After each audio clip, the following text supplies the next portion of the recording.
అందరికీ నమస్కారం. మనం వీధి సూళల గురించి తెలుసుకున్నాం.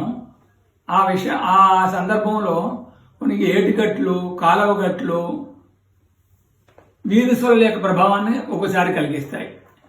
కొన్ని సందర్భాల్లో ఏటిగట్లు, చెరువు గట్లు, కాలువ గట్లు ఈ వీధి సూళల యొక్క ప్రభావాన్ని ప్రతిబింబిస్తాయి. ఏ విధంగానంటే ఒక ఏటుగట్టు కానీ, కాలువ గట్టు కానీ, చెరువు గట్టు కానీ నిదానంగా వెళ్ళి ఎక్కడైతే వంపు తిరుగుతుందో ఆ వంపుకి ఎదురకుండా వచ్చిన ఇంటికి సూల కలిగినట్లు భావించాలి.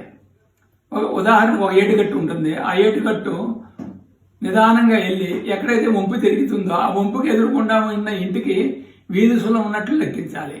ఆ వీధి సూల ఎటువైపు ఉన్నది, ఏ దిశకు కొడుతుంది, ఏ మూల కొడుతుంది అని దాన్ని విచారించి ఆ యొక్క ప్రభావాన్ని చెప్పవచ్చును. అయినప్పటికీ ఈ ఏటుగట్లు, కాలువ గట్లు, చెరువు గట్లు యొక్క వీధి సూళలు వల్ల ఇంటికి కలిగే మంచి ఫలితాలు పూర్తి స్థాయిలో కలగవు. కానీ చెడు ఫలితాలు మాత్రం బాగానే ఈ వీధి సూళల యొక్క ప్రభావం వల్ల కలుగుతాయి. అంచేతన మనం ఇల్లు కట్టుకునేటప్పుడు కానీ, ఇంట్లో నివసించేటప్పుడు కానీ ఇటువంటి వీధి సూళల్లో ఇటువంటి ఏటుగట్లు, కాలువ గట్లు, చెరువు గట్లు యొక్క వీధి సూళలు ఉన్నాయేమో చూసుకుని మనం నివసించడం ప్రారంభించాలి. అంతే.